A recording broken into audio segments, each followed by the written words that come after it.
നമസ്കാരം പ്രിയപ്പെട്ടവരെ. ആരാകും നിങ്ങളുടെ എം പി എന്ന പരമ്പരയിൽ ഇന്ന് അവസാനത്തെ അധ്യായം തിരുവനന്തപുരം ലോക്സഭാ മണ്ഡലം. നമ്മൾ 20 ലോക്സഭാ മണ്ഡലങ്ങളുടെയും വിവരങ്ങൾ 19 പറഞ്ഞു കഴിഞ്ഞു. ഇത് 20ാമത്തത്. എനിക്ക് തോന്നുന്നു കേരള രാഷ്ട്രീയത്തിൻ്റെ ചരിത്രത്തിൽ ഏറ്റവും സംഭവബഹുലമായ സംഭവങ്ങൾ പലതും നടന്ന ഒരു മണ്ഡലമാണ് തിരുവനന്തപുരം ലോക്സഭ. പക്ഷെ അത് ഇപ്പോൾ ഈ അടുത്ത കാലത്തുള്ള രാഷ്ട്രീയ കാര്യമല്ല ഞാൻ പറയുന്നത്. 1952 മുതൽ ഇങ്ങോട്ട് ആദ്യത്തെ ഒരു 3-4 തിരഞ്ഞെടുപ്പ് കാലത്ത് ഇവിടെ മത്സരിച്ച പ്രമുഖർ, അവർ കേരള സംസ്ഥാനം രൂപപ്പെട്ടതിന് ശേഷവും അതിന് മുൻപും കേരള രാഷ്ട്രീയത്തിൽ നൽകിയ സംഭാവനകൾ ഒക്കെ നോക്കുമ്പോഴാണ് വളരെ സംഭവബഹുലം. ഇവിടെ വി കെ കൃഷ്ണമേനോൻ മത്സരിച്ച മണ്ഡലമാണ്, ആനി മസ്കറിൻ മത്സരിച്ച മണ്ഡലമാണ്, കെ കരുണാകരൻ മത്സരിച്ച മണ്ഡലമാണ്, PKV മത്സരിച്ച മണ്ഡലമാണ്, MN ഗോവിന്ദൻ നായർ മത്സരിച്ച മണ്ഡലമാണ്. മനസ്സിലാക്കണം. പിന്നെ നമ്മൾ ഏവരും എന്ന് പറഞ്ഞാൽ മിക്കവാറും എല്ലാവരും ശശി തരൂരിനെ വിശ്വപൗരൻ എന്ന് വിളിക്കുന്നു. എൻ്റെ അഭിപ്രായത്തിൽ ഇന്ത്യയിലെ ആദ്യത്തെ വിശ്വപൗരൻ, അല്ല മലയാളിയായ ആദ്യത്തെ വിശ്വപൗരൻ ഡോക്ടർ ശശി തരൂരല്ല, വി കെ കൃഷ്ണമേനോനാണ്. വി കെ കൃഷ്ണമേനോനാണ് ആദ്യത്തെ വിശ്വപൗരൻ. അപ്പോൾ അത്തരത്തിൽ വി കെ കൃഷ്ണമേനോൻ്റെയോ അല്ലെങ്കിൽ ആനി മസ്കറിൻ്റെയോ ഒക്കെ തന്നെ ചരിത്രം അറിയാവുന്നവർക്ക് ഇത് വളരെ സംഭവബഹുലമായി തോന്നും. അതാണ് തിരുവനന്തപുരം. ആ തിരുവനന്തപുരം മണ്ഡലത്തിലെ തെരഞ്ഞെടുപ്പിൻ്റെ ചരിത്രമാണ് ഇന്ന് നമ്മൾ അവലോകനം ചെയ്തത്. 1952 മുതലുള്ളത്. നമുക്ക് ഇപ്പോൾ ഇവിടെ മത്സരിക്കുന്ന സ്ഥാനാർത്ഥികളിൽ നിന്ന് ഇതിൻ്റെ അവലോകനം നമ്മൾ തുടങ്ങുന്നു. തിരുവനന്തപുരത്ത് വളരെ ശക്തമായ മത്സരമാണ്. കാരണം മറ്റ് പലയിടത്തും നമ്മൾ ത്രികോണ മത്സരത്തിനുള്ള സാധ്യത എന്നൊക്കെ പറയുന്നുണ്ട്, അല്ലെങ്കിൽ രണ്ടുപേരുള്ള കട്ടയ്ക്കുള്ള മത്സരം എന്നൊക്കെ പറയുന്നെങ്കിലും എല്ലാ അർത്ഥത്തിലും ത്രികോണ മത്സരം നടക്കുന്ന ഒന്ന് തിരുവനന്തപുരം തന്നെയാണ്. കേരളത്തിൽ ശശി തരൂർ തന്നെയാണ് കോൺഗ്രസിൻ്റെ സ്ഥാനാർത്ഥി, രാജീവ് ചന്ദ്രശേഖർ BJPയുടെ സ്ഥാനാർത്ഥി, പന്ന്യൻ രവീന്ദ്രൻ CPIയുടെ സ്ഥാനാർത്ഥി. നമ്മൾ സാധാരണ മറ്റ് സ്ഥലങ്ങളിലൊക്കെ പറയുമ്പോൾ നിലവിലുള്ള MP യുടെ പേര് ആദ്യം പറയും, അത് കഴിഞ്ഞ് മിക്കവാറും LDF അല്ലെങ്കിൽ UDFന്റെ ആയിരിക്കും രണ്ടാമത് പറയാൻ പോകുന്നത്, മൂന്നാമതായിരിക്കും BJPയുടെ. ഇവിടെ നേരെ തിരിച്ചാണ്. രണ്ടാമത് നമ്മൾ പറഞ്ഞ BJPയുടെ. അതിന് കാരണം കഴിഞ്ഞ തവണ മത്സരിച്ചപ്പോൾ രണ്ടാം സ്ഥാനത്ത് വന്നത് BJP ആണ്. കഴിഞ്ഞ തവണ മാത്രമല്ല, മുമ്പത്തെ തവണ. അപ്പോൾ എനിക്ക് തോന്നുന്നു കേരളത്തിലെ 20 ലോക്സഭാ മണ്ഡലങ്ങളിൽ BJP വളരെ നേരത്തെ തന്നെ ഒരു അടിത്തറയിട്ട മണ്ഡലങ്ങളിൽ വന്ന് തിരുവനന്തപുരമാണ്. അത് കണക്കുകൾ അത് കാണിക്കും. മറ്റൊന്ന്, ഇവിടെ മത്സരിക്കുന്നതിൽ ഇപ്പോൾ രാജീവ് ചന്ദ്രശേഖർ ഒരു പുതുമുഖമാണ്. തെരഞ്ഞെടുപ്പ് രംഗത്തെ അദ്ദേഹത്തെ ഒരു പുതുമുഖമാണ്. ബാക്കി രണ്ടുപേരും പയറ്റി തെളിഞ്ഞവരാണ്. ഡോക്ടർ ശശി തരൂർ 3 തവണ ജയിച്ചു. പന്ന്യൻ രവീന്ദ്രൻ ഇവിടെ 1 തവണ ജയിച്ചു, MP ആയ ആളാണ്.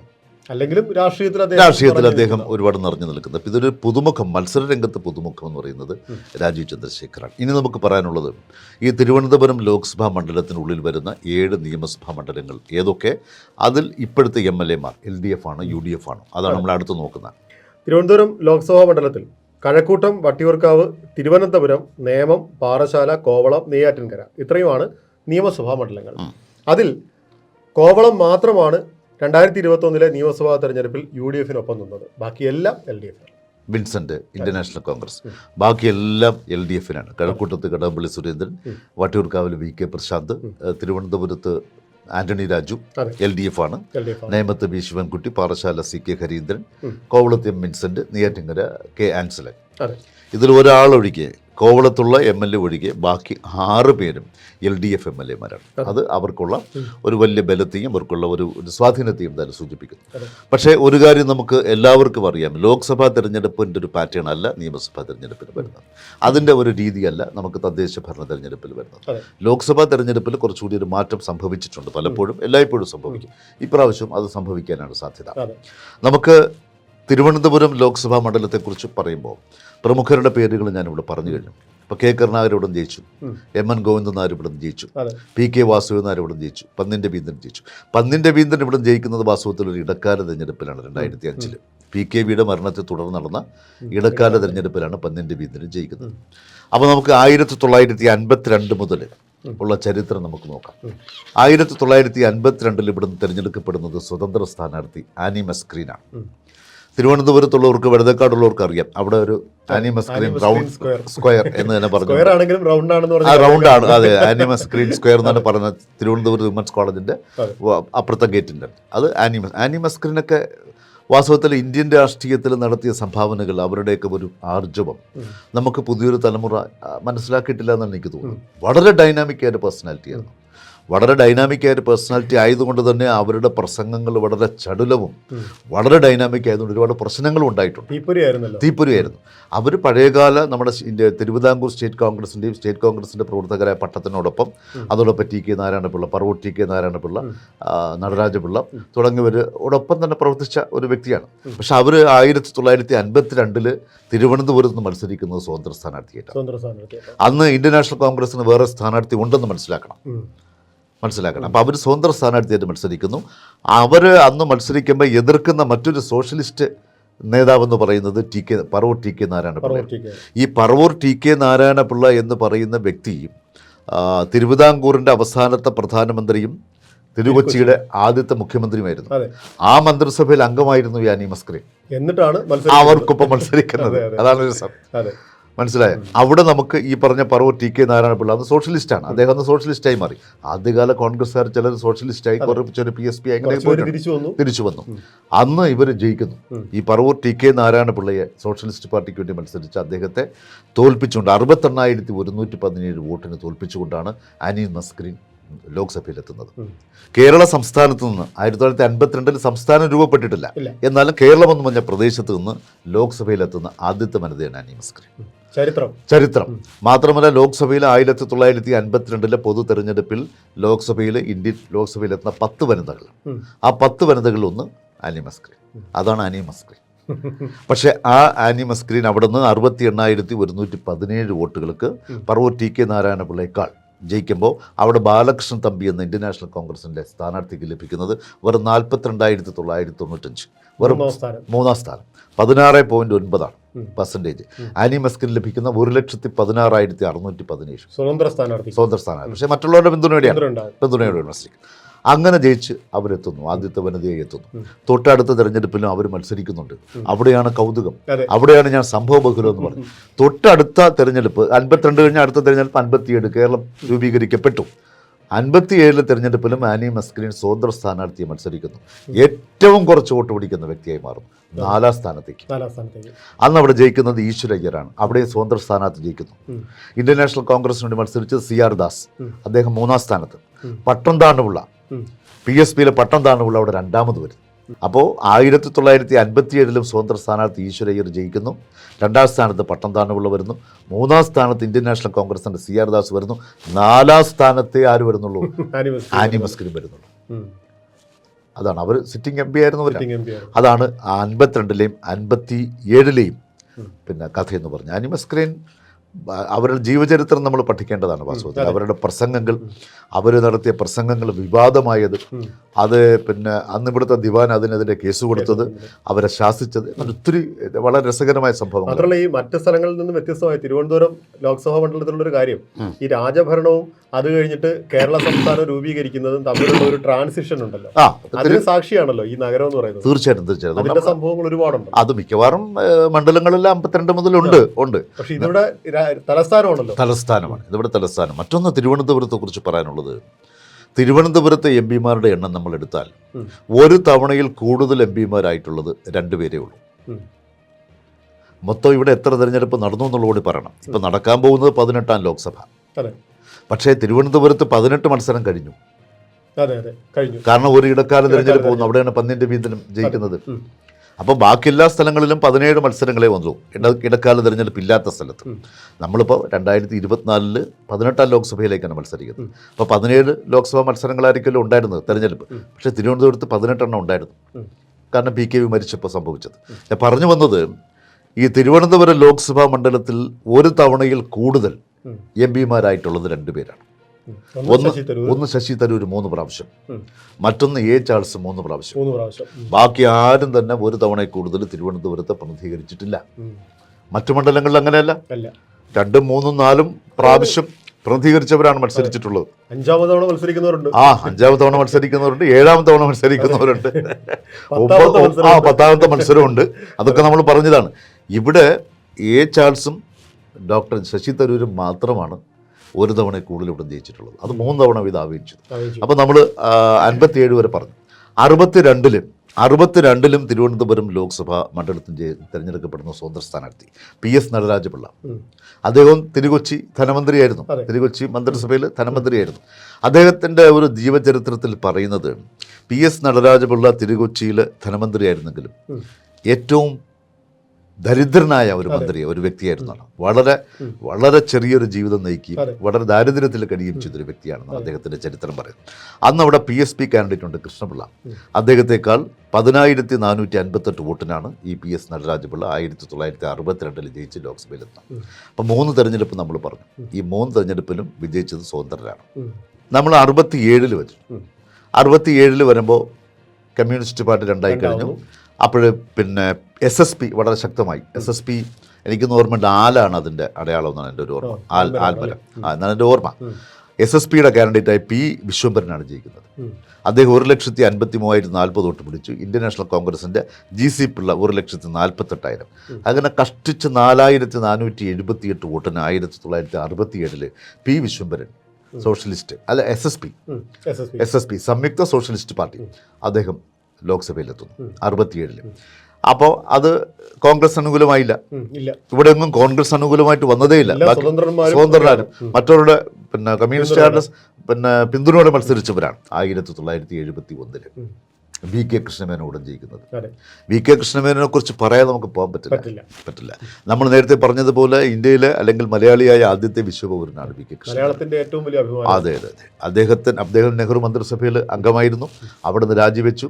അദ്ദേഹം ബോംബെയിൽ മത്സരിച്ചു, കോൺഗ്രസിന് എതിരായിട്ട് മത്സരിച്ചു, പിന്നെ ബംഗാളിൽ നിന്ന് മത്സരിച്ചു, പിന്നെ സുപ്രീം കോടതിയിൽ അഭിഭാഷകനായി. ഈ മന്ത്രിസഭയിൽ നിന്ന് രാജിവെച്ചിട്ട് അദ്ദേഹം പിന്നീട് അഭിഭാഷകനായി സേവനം അനുഷ്ഠിക്കുകയാണ് ചെയ്തത്.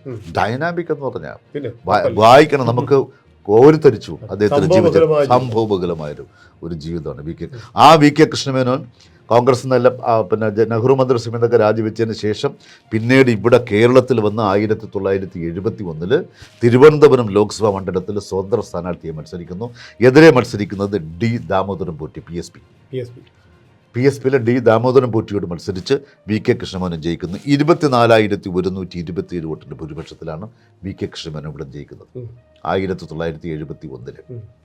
അത് കഴിഞ്ഞ് പിന്നെ 77ആയി. 77 ഉള്ളത് ഇപ്പോൾ ഉള്ള തലമുറയ്ക്ക് കുറേയൊക്കെ ചിലപ്പോൾ ഓർമ്മ കാണും. 77 എന്ന് പറയുമ്പം അടിയന്തരാവസ്ഥയ്ക്ക് ശേഷം 75-70 അടിയന്തരാവസ്ഥയ്ക്ക് ശേഷം ഇവിടെ പിന്നെ ഇന്ത്യൻ നാഷണൽ കോൺഗ്രസിൻ്റെ കാൻഡിഡേറ്റ് അല്ല വന്നത്. നേരത്തെ ഉണ്ടായിരുന്ന P. വിശ്വംഭരൻ ലോക്ദൾ അവിടെ കോൺഗ്രസിൻ്റെ മുന്നണിയിൽ മത്സരിക്കുകയാണ്.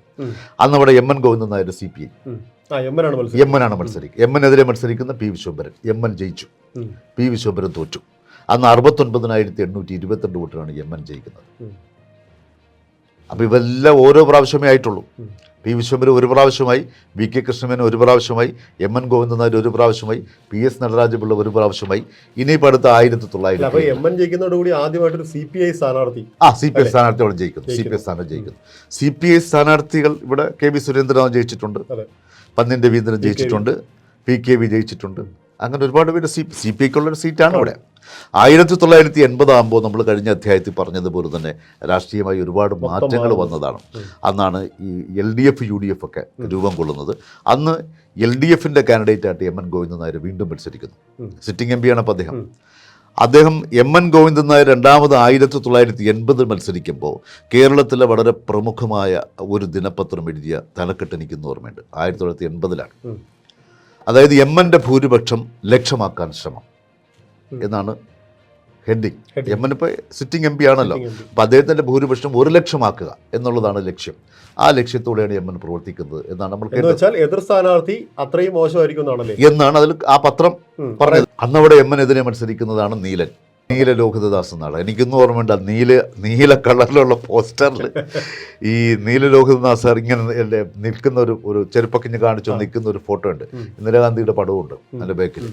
ആ നീല ലോഹിതദാസ് നാടാരാണ് MN ഗോവിന്ദൻ നായർക്കെതിരെ മത്സരിച്ചത്. വല്ല രക്ഷയും കിട്ടുമെന്ന് തന്നെ എല്ലാവരും ചോദിച്ചു. MN-എതിരെ നീലൻ എന്ന് പറഞ്ഞാൽ പുതിയൊരു ചെറുപ്പക്കാരൻ വന്നിട്ട് വല്ല രക്ഷയും കിട്ടുമോ? രക്ഷ കിട്ടിയെന്ന് മാത്രമല്ല 1,07,057 വോട്ടിന് MN ഗോവിന്ദൻ നായരെ പരാജയപ്പെടുത്തിക്കൊണ്ട് നീല ലോഹിതദാസ് നാടാർ ലോക്സഭയിലേക്ക് എത്തി. വാർത്ത അറമ്പറ്റിപ്പോയി എന്നൊക്കെ പറഞ്ഞ് കേട്ടിട്ടേ ഉള്ളൂ. ഭയങ്കര വിജയമുണ്ട്, അപാര വിജയം 1980. അങ്ങനെ നീലൻ അവിടെ എത്തുന്നു.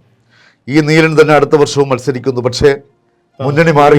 1984 ആയപ്പോൾ കെ കരുണാകരന്റെ ബുദ്ധിയിൽ ഉദിച്ച ഒരു ഐഡിയയാണ് എ ചാൾസ് എന്നൊരു വ്യക്തി ഇവിടെ സ്ഥാനാർത്ഥിയായി ഇറക്കിയത്. എ ചാൾസ് അധികം ആർക്കും അറിഞ്ഞൂടായിരുന്നു, അദ്ദേഹം ഒരു പൊതുപ്രവർത്തകനൊന്നും ആയിരുന്നില്ല, അദ്ദേഹം PSCയിൽ ഒരു ഉദ്യോഗസ്ഥനായിരുന്നു. അദ്ദേഹത്തെ ഇവിടെ കൊണ്ടുവന്നു കെ കരുണാകരൻ കൊണ്ടുവന്നു. കാരണം നീലൻ മാറി അപ്പുറത്ത് പോയല്ലോ, നീലൻ കാല് മാറി, അന്ന് കാലുമാറ്റക്കാരൻ എന്ന പേരിലാണ് പിന്നെ അറിയപ്പെട്ടത്. ഇദ്ദേഹം അപ്പുറത്ത് പോയപ്പോൾ നീലനെ എതിരെ മത്സരിക്കാൻ വേണ്ടി കെ കരുണാകരൻ കൊണ്ടുവന്ന കാൻഡിഡേറ്റാണ് എ ചാൾസ്. അതിൽ വേറൊരു കാര്യങ്ങളുണ്ട് സാർ, നീല ലോഹിതദാസൻ നാടാർ ആണ് അപ്പുറത്ത് പോയത്, കരുണാകരൻ കൊണ്ടുവന്ന ആള് എ ചാൾസ്, CSI സഭയിലെ വളരെ പ്രധാനപ്പെട്ട ഒരാളാണ്. അതെ അതെ. അപ്പൊ തീർച്ചയായിട്ടും എങ്ങോട്ട് പോയോ, നീലൻ എങ്ങോട്ട് പോയോ ആ വോട്ടുകളെ ഇങ്ങോട്ട് എടുക്കുക എന്നുള്ളതാണ്. അവിടെയാണ് കെ കരുണാകരൻ കിങ് മേക്കർ ആവുന്നത്. അത് വിജയിച്ചു. അതെ, വിജയിച്ചു, വമ്പിച്ച വിജയമല്ലേ. എ ചാൾസ് നീലിനെ തോൽപ്പിക്കുന്നത് 53,438 വോട്ടിലാണ് ആദ്യ പ്രാവശ്യം 84. അന്ന് ഇവിടെ കേരളവർമ്മ സ്വതന്ത്ര സ്ഥാനാർത്ഥിയെ മത്സരിക്കുന്നത്, എനിക്ക് തോന്നുന്നു ഹിന്ദു മുന്നണി സ്ഥാനാർത്ഥി. അവിടെ അദ്ദേഹം പിടിക്കുന്നത് ശ്രദ്ധിക്കണം, മറ്റേത് മണ്ഡലങ്ങളെക്കാൾ BJPക്ക് ഏറ്റവും കൂടുതൽ അടിത്തറ ഉണ്ടാക്കിയൊരു മണ്ഡലം തിരുവനന്തപുരമാണ് നമ്മൾ പറയുന്നുണ്ട്. കാരണം 1984 മറ്റ് പല സ്ഥലത്തും BJP കാൻഡിഡേറ്റൊക്കെ നിന്നു തുടങ്ങിയത്. നമ്മൾ 19 മണ്ഡലങ്ങളെ കുറിച്ച് പറഞ്ഞതാണ്. അതിൽ ബഹുഭൂരിപക്ഷ മണ്ഡലങ്ങളിലും 1989 കാൻഡിഡേറ്റ് വന്നുള്ളൂ. ഇവിടെ 1984 BJPയുടെ കാൻഡിഡേറ്റ് അല്ല എങ്കിൽ പോലും ഹിന്ദു മുന്നണി സ്ഥാനാർത്ഥിയായിട്ട് മത്സരിച്ച കേരളവർമ്മ രാജ പിടിച്ചത് 1,10,449 വോട്ടാണ് 84. ഇത് അന്ന് നാഷണൽ ഡെയിലിയിലൊക്കെ വന്നിട്ടുണ്ട്. ഗൂഗിളിൽ ഇദ്ദേഹത്തിനെ കുറിച്ച് സെർച്ച് ചെയ്ത അന്നത്തെ പേപ്പറിന്റെ ചില കഷണങ്ങളൊക്കെ ഇങ്ങനെ കിടപ്പുണ്ട്. അപ്പൊ അതിൽ പറയുന്ന ഒരു പ്രധാനപ്പെട്ട കാര്യം എന്ന് പറയുന്നത്, ഈ കേരളത്തിൽ ആരും തന്നെ ഇത് പ്രതീക്ഷിച്ചിരുന്നു. ഹിന്ദു മുന്നണി എന്നൊരു മുന്നണി വരുന്നു, അതിന് ഇത്രയും വോട്ട് കിട്ടുന്നു എന്ന് പറയുന്നത് ആരും പ്രതീക്ഷിച്ച കാര്യമല്ല. 19.8% വോട്ടുണ്ട്. മറ്റ് മണ്ഡലങ്ങളിലൊക്കെ BJP ഏകദേശം ഒരു കഴിഞ്ഞ വർഷത്തിലൊക്കെ എത്തിയുള്ളൂ 17-18%. ഇവിടെ 19% എത്തി. അന്ന് നീലൻ 1,86,353 വോട്ടും എ ചാൾസ് 2,39,791 വോട്ടും പിടിച്ചു. അങ്ങനെ എ ചാൾസ് 53,430 വോട്ടിൻ്റെ ഭൂരിപക്ഷത്തിൽ നീലനെ പരാജയപ്പെടുത്തി 1984. അത് കഴിഞ്ഞ് 89 എ ചാൾസ് തന്നെ വരുന്നു.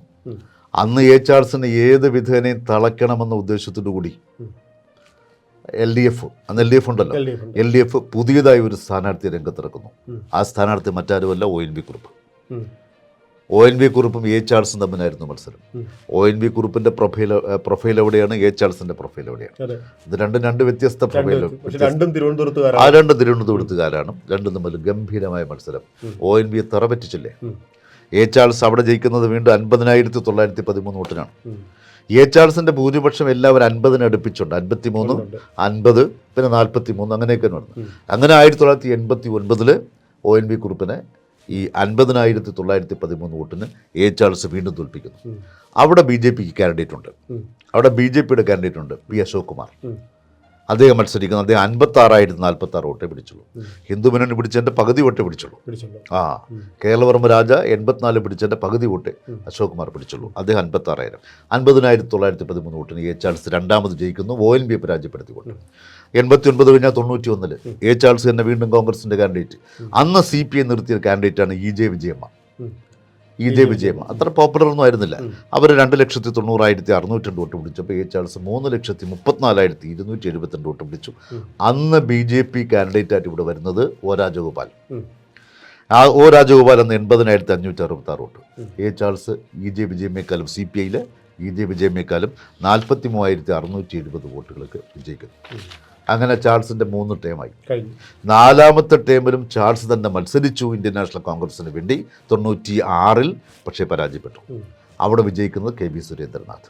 അങ്ങനെ വീണ്ടും CPI വരുന്നു. ഇപ്പോഴാണ് KB സുരേന്ദ്രനാഥ്. പിന്നെ 3 തവണയും ചാൾസിൻ്റെ ഇരിക്കുകയായിരുന്നില്ലേ. അപ്പോൾ KB സുരേന്ദ്രനാഥ് ജയിക്കുന്നു. ഇവിടെ എ ചാൾസിനെക്കാളും 20,802 വോട്ടിനാണ്. കുറഞ്ഞു 20,000 വോട്ടിന് മാത്രം KB സുരേന്ദ്രനാഥ് CPI ജയിക്കുന്നു. അവിടെ BJPയുടെ കാൻഡിഡേറ്റായിട്ട് 96-ൽ വരുന്നത് K. രാമൻപിള്ള. അദ്ദേഹം ഒരു 74,000 വോട്ട് പിടിച്ചു, 74,904 വോട്ട്. പക്ഷേ O. രാജഗോപാലിന് അത്ര കിട്ടിയില്ല. അല്ല, അത്രയും വന്നില്ല. വോട്ട് പിടിച്ചു. 98-ൽ മത്സരം വല്ലാതെ മുറുകയല്ലേ. 1998 തിരുവനന്തപുരം ലോക്സഭാ മണ്ഡലത്തിൽ ഇന്ത്യൻ നാഷണൽ കോൺഗ്രസിന്റെ സ്ഥാനാർത്ഥിയെ മത്സരിക്കുന്നത് K. കരുണാകരൻ മത്സരിക്കുന്നു. ഇവിടെ ആ K. കരുണാകരനെ എതിർക്കുന്നത് sitting MP KB Surendranath. KB സുരേന്ദ്രനാഥിനെ 15,398 വോട്ടിന് K. കരുണാകരൻ തോൽപ്പിച്ചു. അപ്പോൾ മത്സരത്തിൻ്റെ ഒരു Tight കാഠിന്യം ആണ്. ടൈറ്റായിരുന്നു. അന്ന് BJPയുടെ കാൻഡിഡേറ്റായിട്ട് മത്സരിക്കുന്ന കേരളവർമ്മ രാജ, പഴയ കേരളം. അതെ, അദ്ദേഹം ഇവിടെ 94,303 വോട്ട് പിടിച്ചു. അതിൽ രസകരമായ കാര്യം, കെ രാമൻപിള്ള, ഒ രാജഗോപാൽ, ഇവർ രണ്ടുപേരും വിചാരിച്ചിട്ട് കിട്ടാത്ത ഭൂരിപക്ഷം ഈ കേരളവർമ്മ രാജയ്ക്ക് കിട്ടിയിട്ടുണ്ട്. കിട്ടിയിട്ടുണ്ട്. മുൻപും അതെ, അതെ, നേരത്തെ ഹിന്ദുമുന്നണിയായപ്പോൾ ഹിന്ദുമുന്നണിയായിരുന്നപ്പോൾ ഭയങ്കരമായിട്ട് കിട്ടി. ഭയങ്കരമായിട്ട് 1,00,000 ഇപ്പോഴും 94,000 വോട്ട് പിടിച്ചു. അങ്ങനെ കെ കരുണാകരൻ KB സുരേന്ദ്രനാഥിനെ പരാജയപ്പെടുത്തുന്നു. 15,398 വോട്ട് 98-ൽ. പക്ഷെ അത് ഒരു വർഷമില്ല നീണ്ടു നിന്നല്ലോ. അത് 99-ൽ വീണ്ടും അടുത്ത തിരഞ്ഞെടുപ്പ് വരികയല്ലേ. 99-ലെ തിരഞ്ഞെടുപ്പിലാണ് കെ കരുണാകരൻ്റെ തന്നെ ശിഷ്യനായ പ്രതിനിധിയായിട്ട് VS ശിവകുമാറോട് വരുന്നത്. VS ശിവകുമാറിനെതിരെ മത്സരിക്കുന്നത് എഴുത്തുകാരനും നാടകകൃത്തുമൊക്കെ കണിയാപുരം രാമചന്ദ്രൻ, CPIയുടെ. ഒ രാജഗോപാൽ BJPയുടെ മത്സരിക്കുന്നു. അവിടെ ഒ രാജഗോപാൽ നല്ല സ്കോർ ചെയ്തു. ആദ്യം ഭൂരിപക്ഷം പറയാം. അന്ന് VS ശിവകുമാറിന് കണിയാപുരം രാമചന്ദ്രനേക്കാൾ 14,485 വോട്ടിൻ്റെ ഭൂരിപക്ഷമുണ്ട് 99-ൽ. പെർസെൻറ്റേജ് പറഞ്ഞാൽ 38.15, 36.23, അത്ര പെർസെൻറ്റേജേ ഉള്ളൂ. ബാക്കി പെർസെൻറ്റേജ് ആര് കൊണ്ടുപോയി? ഒ രാജഗോപാൽ BJP കൊണ്ടുപോയി. 1,58,221 വോട്ടുകൾ, ഏകദേശം 20%. 20%, അടുപ്പിച്ചു. 20.9% വരുന്നുണ്ട്. അന്ന് EJ വിജയമ്മയുടെ സ്വതന്ത്ര സ്ഥാനാർത്ഥിയെ മത്സരിക്കുന്നുണ്ട്. വെറും 19,000 വോട്ടേ പിടിച്ചുള്ളൂ. വളരെ ചെറിയൊരു പെർസെൻറ്റേജ്. അന്ന് VS ശിവകുമാർ കന്യാകുമാരി രാമചന്ദ്രനെ തോൽപ്പിക്കുന്നു. 14,485 വോട്ട് തോൽപ്പിക്കുന്നു. പക്ഷേ BJP വ്യക്തമായ ഒരു സ്ഥാനം ഈ മണ്ഡലത്തിൽ. 99 എന്ന് പറയുമ്പോൾ ഒരു AB വാജ്പേയിയുടെ മന്ത്രിസഭ കേന്ദ്രത്തിൽ വരുന്നു. അതെ, ആ ഒരു ട്രെൻഡ് എന്തായാലും ഉണ്ട്. ആ ട്രെൻഡ് എപ്പോഴും തിരുവനന്തപുരത്തിന് ഇൻഫ്ലുവൻസ് ചെയ്തിട്ടുണ്ടെന്നുള്ളതാണ്. അതെ, അല്ല, അതിനു മുൻപും BJPക്ക് ഇവിടെ മോശമില്ലാത്തതുണ്ട്. പക്ഷെ ഇവിടെ വന്നപ്പോൾ അത് 1,58,221 മാറിയിട്ടുണ്ട്.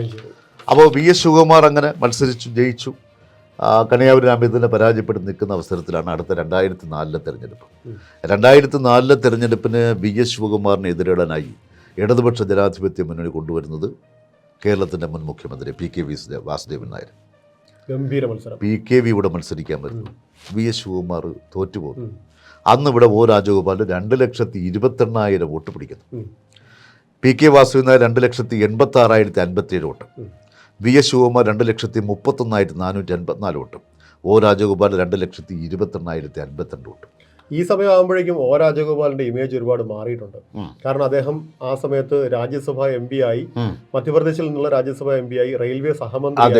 അങ്ങനെ അദ്ദേഹത്തിന് ഒരു നല്ല ഇമേജ് ഇവിടെ കിട്ടി. അപ്പൊ അതെല്ലാം ഈ വോട്ട് സ്വാധീനിച്ചിട്ടുണ്ട്. എന്തായാലും 2,28,052 വോട്ട് BJP 2004 തിരുവനന്തപുരം ലോക്സഭാ മണ്ഡലത്തിൽ പിടിച്ചിരിക്കുന്നു. മനസ്സിലാക്കണം. അവിടെ PKB ജയിച്ചു. PKBക്ക് 54,603 വോട്ടിൻ്റെ ഭൂരിപക്ഷമുണ്ട്. നല്ല ഭൂരിപക്ഷത്തിൽ ഉണ്ട്. അത് 2004-ലാണ്. പക്ഷേ ഒരു വർഷം കഴിഞ്ഞപ്പോൾ 2005 ജൂലൈയിൽ PKB അന്തരിക്കുന്നു. പിന്നീട് ഒരു ഇടക്കാല തിരഞ്ഞെടുപ്പ് വരുന്നു നവംബറിൽ. 2005 നവംബറിൽ തന്നെ ഇടക്കാല തിരഞ്ഞെടുപ്പ്. ആ ഇടക്കാല തിരഞ്ഞെടുപ്പിലാണ് പന്നിൻ രവീന്ദ്രൻ ഇവിടെ മത്സരിക്കുന്നത്. അന്ന് പന്നിൻ രവീന്ദ്രനെതിരെ മത്സരിക്കുന്ന VS ശിവകുമാറാണ്. പന്നിൻ രവീന്ദ്രൻ ജയിക്കുന്നു. പന്നിൻ രവീന്ദ്രന് അന്ന് ഉള്ളൊരു ഭൂരിപക്ഷം എന്ന് പറഞ്ഞാൽ 74,000 വോട്ടിൻ്റെ ഭൂരിപക്ഷമുണ്ട്. ശ്രദ്ധിക്കേണ്ട ഒരു കാര്യമാണ്. ഇപ്പോൾ മത്സരിക്കുന്ന ഇടതുപക്ഷ ജനാധിപത്യ മുന്നണി സ്ഥാനാർത്ഥി പന്നിൻ രവീന്ദ്രൻ അന്ന് ജയിച്ചത് 74,000 വോട്ടിനാണ്. അന്ന് ഈ പന്നിൻ രവീന്ദ്രന് ഒരു അപരനുണ്ടായിരുന്നു. ഒരു തമാശയാണത്. ഒരു പന്നിയോട് രവീന്ദ്രൻ.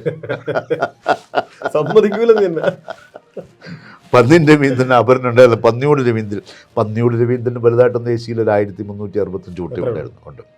VS ശിവകുമാറിനുണ്ടായിരുന്നു അന്ന്. ഒരു VS ശിവകുമാറിനുണ്ടായിരുന്നു, പിന്നെ ഒരു S ശിവകുമാർ ഉണ്ടായിരുന്നു. പക്ഷേ വലിയ കാര്യമായ സ്വാധീനം ചെലുത്തിയില്ല. ഈ 74,000-ലധികം വോട്ടിൻ്റെ ഭൂരിപക്ഷത്തിൽ പന്നിൻ രവീന്ദ്രൻ ജയിച്ചു പോയില്ല. പന്നിൻ രവീന്ദ്രന് 3,90,324 വോട്ട്, 51.47. VS ശിവകുമാറിന് 3,16,124. ഉണ്ട്. CK പത്മനാഭൻ 36,690 വോട്ടേ ഉള്ളൂ. മനസ്സിലാക്കണം. അവിടെ നിന്ന് വീണ്ടും അതാണ് ഇടക്കാല തെരഞ്ഞെടുപ്പ് വന്നപ്പോൾ ഒരു വർഷം കഴിഞ്ഞപ്പോഴത്തേക്ക് വോട്ട് മാറ്റങ്ങളുണ്ടാവും. പിന്നെ 2009-ലാണ് ശശി തരൂർ ഇവിടെ രംഗപ്രവേശിച്ചത്. അതെ. ശശി തരൂരിനെ ആദ്യം എതിരിടുന്നത് advocate P Ramendran Nair, CPI. അന്ന് നീലലോഹിദാസ് നാടാർ അന്ന് ഇവിടെ മത്സരിക്കുന്നുണ്ട്. BSP ആയിട്ട് മത്സരിക്കുന്നുണ്ട് നീലൻ. അദ്ദേഹം 86,000 വോട്ട് പിടിച്ചു. PK കൃഷ്ണദാസ് BJP 84,000 വോട്ട് പിടിച്ചു. അന്ന് NCPയുടെ കാൻഡിഡേറ്റ് മത്സരിക്കുന്നത് MP ഗംഗാധരനാണ്, പഴയ മന്ത്രി. MP ഗംഗാധരൻ മത്സരിക്കുന്നു. 2,922 വോട്ടൊക്കെ പിടിച്ചുകൊണ്ട് അദ്ദേഹത്തിൻ്റെ പാട്ടിന് പോയി. അവിടെ ശശി തരൂർ ജയിച്ചു. ശശി തരൂരിന് അഡ്വക്കേറ്റ് P രാമേന്ദ്രൻ നായർ CPIയേക്കാൾ 99,998 വോട്ട്. വമ്പിച്ച ലക്ഷത്തിനടുത്ത് ആ 1 ലക്ഷത്തിനടുത്ത് 2 പ്രാവശ്യം അദ്ദേഹത്തിന് 1 ലക്ഷത്തിനടുത്ത്, ഒരു ദിവസം മാത്രമാണ് കുറഞ്ഞത്. താഴെ പോയത്. അങ്ങനെ ശശി തരൂർ ഇവിടെ ആധിപത്യം ഉറപ്പിക്കുന്നു 2009. അപ്പം 2009, 2014, 2019 ഈ 3 പ്രാവശ്യവും ശശി തരൂരാണ് ജയിച്ചത്. ഇപ്പം മത്സരിക്കുന്നു വീണ്ടും. 2014 വരുമ്പോൾ ശശി തരൂരിനെതിരെ മത്സരിച്ചത് doctor Bennett Abraham. Doctor Bennett എബ്രഹാമാണ് CP. അന്ന് ഈ ബെന്നറ്റ് എബ്രഹാമിനും ഒരു അപരനുണ്ടായിരുന്നു.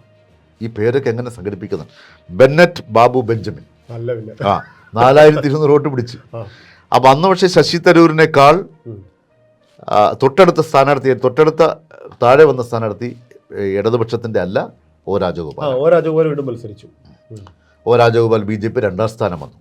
അന്ന് ശശി തരൂരിന് 2,97,806 വോട്ട്, ഒ രാജഗോപാലിന് 2,82,336 വോട്ട്. പരാപരം. അന്ന് അവിടെ 15,470 വോട്ടിനാണ് ശശി തരൂർ കഷ്ടിച്ച് രക്ഷപ്പെടുന്നത് 2014. BJP സ്ഥാനാർത്ഥിയോട്.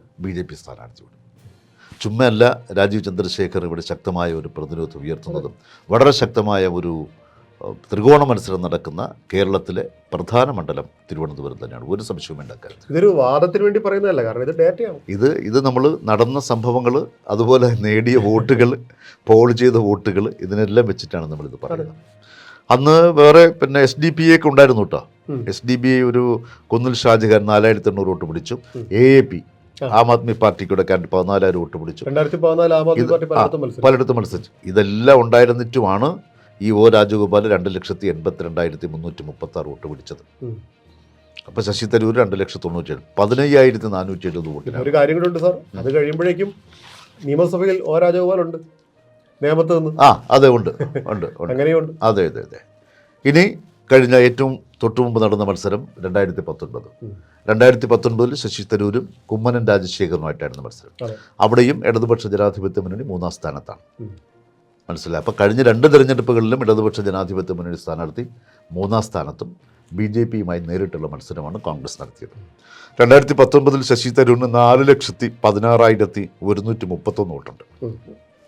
കുമ്മനം രാജശേഖരന് 3,16,142. ഇടതുപക്ഷത്തിൻ്റെ സ്ഥാനാർത്ഥിയായിട്ട് മത്സരിച്ചത് CPI ആണ്. CPIയുടെ സീറ്റാണ് സി ദിവാകരൻ. അദ്ദേഹത്തിന് 2,58,556 വോട്ടേ ഉള്ളൂ. പന്തളം കേരളവർമ്മ രാജ ഇവിടെ ഒരു പ്രവാസി നിവാസി പാർട്ടി എന്ന പേരിൽ മത്സരിച്ചു. വലിയ കാര്യമൊന്നുമില്ല. അല്ലല്ല, ആ രാജയല്ല മാറിപ്പോയത്. ഇത് 1,695 വോട്ടേ പിടിച്ചുള്ളൂ, 0.1%. പക്ഷേ ശശി തരൂരിൻ്റെ ഭൂരിപക്ഷം 99,989 വോട്ടിന്. തൊട്ടടുത്ത എതിർ സ്ഥാനാർത്ഥി കുമ്മനം രാജശേഖരനേക്കാൾ 99,989 വോട്ടുകൾക്ക് ഡോക്ടർ ശശി തരൂർ ജയിക്കുന്നു. പെർസെന്റേജ് വ്യത്യാസമുണ്ട്, 10% വ്യത്യാസം. പെർസെന്റേജ് 1 ലക്ഷം അടുപ്പിച്ചിരിക്കുകയാണ്. അപ്പോൾ 10% വ്യത്യാസം 31-41. ഇതാണ് പിന്നെ തിരുവനന്തപുരം ലോക്സഭാ മണ്ഡലത്തിൻ്റെ ലോക്സഭാ തെരഞ്ഞെടുപ്പ് ചരിത്രം. അപ്പോൾ ഒരുപാട് പ്രമുഖർ ഇന്ത്യൻ രാഷ്ട്രീയത്തിൽ വളരെയധികം പിന്നെ സംഭാവനകൾ നൽകിയ VK കൃഷ്ണമേനോൻ ഉൾപ്പെടെ പിന്നെ 2 മുഖ്യമന്ത്രിമാരിവിടെ മത്സരിച്ചിട്ടുണ്ട്. K കരുണാകരനും PK മത്സരിച്ചിട്ടുണ്ട്. അതുപോലെ തിരുകൊച്ചിയിലെ മുഖ്യമന്ത്രി മത്സരിച്ചിട്ടുണ്ട്. തിരുവിതാംകൂറിൻ്റെ പ്രധാനമന്ത്രി മത്സരിച്ചിട്ടുണ്ട്, അല്ലേ? പിന്നെ ലോക്സഭയിൽ കേരളത്തിൽ നിന്ന്, കേരള സംസ്ഥാനത്ത് നിന്ന് ആദ്യമായി എത്തിയ വനിത ഇവിടെ മത്സരിച്ചതാണ്. ഒരുപാട് പ്രത്യേകതകൾ നിറഞ്ഞ ONV കുറുപ്പ് മത്സരിച്ചതാണ്. അതെ, അദ്ദേഹം പരാജയപ്പെട്ടു. അങ്ങനെ ഒരു മണ്ഡലമാണ് തിരുവനന്തപുരം എന്ന് പറയുന്നത്. അപ്പോൾ തിരുവനന്തപുരം ലോക്സഭാ മണ്ഡലത്തിലെ ഒരു കാര്യം കൂടെ ഉണ്ട് സാർ, ഇതിലൊരു രസകരമായ ഒരു കാര്യമാണ്. ഇപ്പോഴത്തെ ഈ 3 സ്ഥാനാർത്ഥികളുണ്ടല്ലോ, ശശി തരൂർ, രാജീവ് ചന്ദ്രശേഖർ, പന്ന്യൻ രവീന്ദ്രൻ, ഈ 3 പേരും തിരുവനന്തപുരത്തുകാരല്ല. അല്ല 3 പേരും ജന്മം കൊണ്ട് ഇവിടെ അല്ല. ശശി തരൂർ ഇപ്പോൾ പ്രവർത്തന മേഖല ഇവിടെ ആക്കി MP ആയതുകൊണ്ട് മാത്രമേ ഉള്ളൂ. പന്ന്യൻ രവീന്ദ്രനും തിരുവനന്തപുരത്ത് താമസക്കാരനാണ്, കണ്ണൂരുകാരനാണ്, ഇവിടെയാണ് താമസം. രാജീവ് ചന്ദ്രശേഖർ മൊത്തത്തിൽ പുതിയൊരാളാണ്. അപ്പോൾ തിരുവനന്തപുരം ലോക്സഭാ മണ്ഡലത്തിലെ വോട്ടർമാരോട് ഞങ്ങളുടെ പതിവുള്ള ചോദ്യം ചോദിച്ചുകൊണ്ട് ഈ ഒരു അധ്യായം നമ്മളൊരു പരമ്പര കാസർഗോഡ് നിന്ന് 20 മണ്ഡലങ്ങളുടെയും ലോക്സഭാ തെരഞ്ഞെടുപ്പ് ചരിത്രമാണ് ഞങ്ങൾ അവലോകനം ചെയ്തത്. ഇത് മറ്റ് മാധ്യമങ്ങൾ ചെയ്തതുപോലെ ഒരു പ്രഡിക്ഷനൊന്നുമല്ല. ഇതിനകത്ത് ആരെയും നമ്മളൊന്നും ഏതാകും എന്താവും, ഞങ്ങൾ നടത്തിയ സർവേ ഇത്ര ശതമാനം സർവേ, അത്തരത്തിൽ ഒരു സംഗതി വന്നില്ല. 52 മുതൽ 2019 വരെ നടന്ന 17 ലോക്സഭാ തിരഞ്ഞെടുപ്പുകളിൽ ഓരോ മണ്ഡലത്തിലും മത്സരിച്ച സ്ഥാനാർത്ഥികൾ, അവർ നേടിയ വോട്ടുകൾ, അവർ ഏതൊക്കെ മുന്നണിയെ പ്രതിനിധീകരിച്ചു തുടങ്ങിയ കാര്യങ്ങളാണ്. പിന്നെ അതിനിടയിലുള്ള ചില കൗതുകങ്ങളും ഇത്രയാണ് നമ്മൾ വിവരിച്ചത്. അപ്പോൾ ലോക്സഭാ മണ്ഡലത്തിലെ ഈ സ്ഥാനാർത്ഥികളെക്കുറിച്ച് മാത്രമല്ല, തെരഞ്ഞെടുപ്പിനെക്കുറിച്ച് 2024 നടക്കുന്ന തെരഞ്ഞെടുപ്പിനെക്കുറിച്ചുള്ള പ്രവാസി ഭാരതി തയ്യാറാക്കിയ പ്രത്യേക പരിപാടി, ഒരു പ്രത്യേക പരമ്പരയാണ് ആരാകും നിങ്ങളുടെ MP. ആ ഒരു പരമ്പര ഇന്നിവിടെ പൂർണ്ണമാവും. ഇനി നാളെ അവരെല്ലാവരും പോയി വോട്ടിട്ട്. അതെ. ഇതിപ്പോൾ തെരഞ്ഞെടുപ്പിൻ്റെ തലേ ദിവസമാണ് ഇത് നമ്മൾ പ്രക്ഷേപണം ചെയ്യുന്നത്. പക്ഷേ ഇത് 2 ദിവസം കഴിഞ്ഞ് കാണുന്നവരുണ്ടാകും. സോഷ്യൽ മീഡിയയിലായതുകൊണ്ട് ഇത് എന്ത് വേണമെങ്കിലും കാണാം. അവർക്ക് വേണ്ടിയാണ് നമ്മൾ പറയുന്നത്. ഇത് പ്രക്ഷേപണം ചെയ്തത് തെരഞ്ഞെടുപ്പിൻ്റെ 26-ൻ്റെ തലേ ദിവസം 25-ാം തീയതിയാണ്, 25-ാം തീയതി വൈകിട്ടാണ്. അപ്പോൾ അതുകൊണ്ട് നാളെ നമ്മൾ പോളിംഗ് ബൂത്തിലേക്കാണ് പോകുന്നത്. എല്ലാവരും തങ്ങളുടെ ജനാധിപത്യ അവകാശം വിനിയോഗിക്കണമെന്ന് മാത്രമേ നമുക്ക് പറയാനുള്ളൂ. അപ്പോൾ തിരുവനന്തപുരം ലോക്സഭാ മണ്ഡലത്തിലെ വോട്ടർമാരോട് ഞങ്ങൾ പതിവുള്ള ചോദ്യം ചോദിക്കാതെ പോകണം ശരിയല്ല. ആ ചോദ്യം ചോദിക്കുന്നു, ആരാകും നിങ്ങളുടെ MP?